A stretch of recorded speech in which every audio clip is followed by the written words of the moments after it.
Power star Pawan Kalyan కు పెద్ద గండం తప్పింది.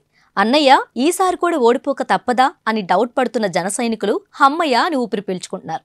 అసలు ఏంటా ముప్పు? అదెలా తప్పిపోయింది? వివరాలు తెలుసుకోవాలంటే కొన్ని రోజులు వెనక్కి వెళ్ళాలి. ఈ ఎన్నికల్లో గెలుపు ఖాయమని పవన్ కళ్యాణ్ చాలా కాన్ఫిడెన్స్ గా ఉన్నారు. కానీ ఇద్దరు పవన్ కళ్యాణ్లు ఆయన గుండెల్లో రైళ్లు పెరిగెత్తించారు. జన సైనికులకు నిద్ర లేకుండా చేశారు. పిఠాపురం నుంచి పవన్ కళ్యాణ్ పేరున్న ఇద్దరు అనామకులు పోటీ చేస్తున్నట్లు వార్తలు రావడంతో జనసేనానికి జన సైన్యానికి టెన్షన్ పట్టుకుంది. సెలబ్రిటీ ట్రాన్స్జెండర్ తమన్నా సింహాద్రి కూడా పిఠాపురం నుంచి బరిలోకి దిగటం మరింత ఆసక్తికరంగా మారింది.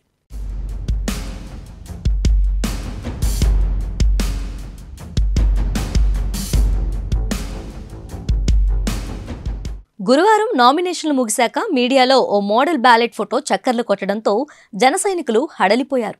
దానిపై కోనేటి పవన్ కళ్యాణ్, కొణిదెల పవన్ కళ్యాణ్, కనుమూరి పవన్ కళ్యాణ్ పేర్లు, వాటి ఎదురుగా బకెట్, గాజు గ్లాసు, సంచి లాంటి ఓ వస్తువు గుర్తు ఉన్నాయి. ఇది నిజమైన బ్యాలెట్ అని భావించారు. తర్వాత తెర వెనుక ఏం జరిగిందో గానీ ఇప్పుడు ఆ పెద్ద ముప్పు టీ కప్పులో తుఫానులా చల్లారిపోయింది. హీరోను ఢీకొనడానికి రెడీ అయిన ఇద్దరు పవన్స్ తోకమిడి సైలెంట్ అయ్యారు. పిఠాపురంలో ఒకే పవన్ కళ్యాణ్ నామినేషన్ వేశారు. ఆయన ఇంటి పేరు కొణిదెల. నామినేషన్ల గడువు ముగిసిపోవడంతో బరిలో పవన్ కళ్యాణ్ పేరుతో మిగిలింది పవర్ స్టార్ ఒక్కరే. నామినేషన్లకు ముందు పవన్ పేర్లపై రాద్ధాంతం జరిగింది. తమ పార్టీ తరపున కనుమూరి పవన్ కళ్యాణ్ అనే వ్యక్తి పోటీ చేస్తున్నట్టు నవరం కాంగ్రెస్ పార్టీ నేతలు చెప్పారు. కోనేటి పవన్ కళ్యాణ్ అనే మరో వ్యక్తి కూడా బరిలోకి దిగుతున్నట్లు వార్తలు వచ్చాయి. జనసేన అధినేత పవన్ కళ్యాణ్ ఇంటి పేరు కొణిదెల కాబట్టి వైసీపీ కే అక్షరంతో మొదలయ్యే ఇంటి పేర్లున్న వ్యక్తులను వెతికి పోటీలో నిలబెడుతున్నట్లు చర్చ జరిగింది.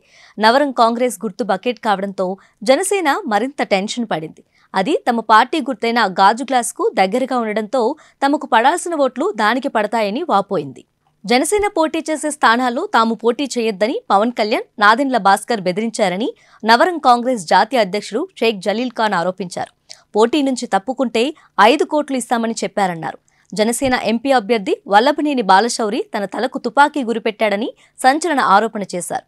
ఈ ఆరోపణలపై జనసేన నేతలు స్పందించలేదు. గత ఎన్నికల్లో గాజువాక, భీమవరంలో పోటీ చేసి 2 చోట్ల ఓడిన కొణిదెల పవన్ కళ్యాణ్ ఈసారి కులం, బలం లెక్కలన్నీ చూసుకొని పిఠాపురం నుంచి బరిలోకి దిగారు. టీడీపీ, బీజేపీ మద్దతుతో ఆయన గ్యారంటీగా గెలుస్తారని జనసేన ధీమాగా ఉంది.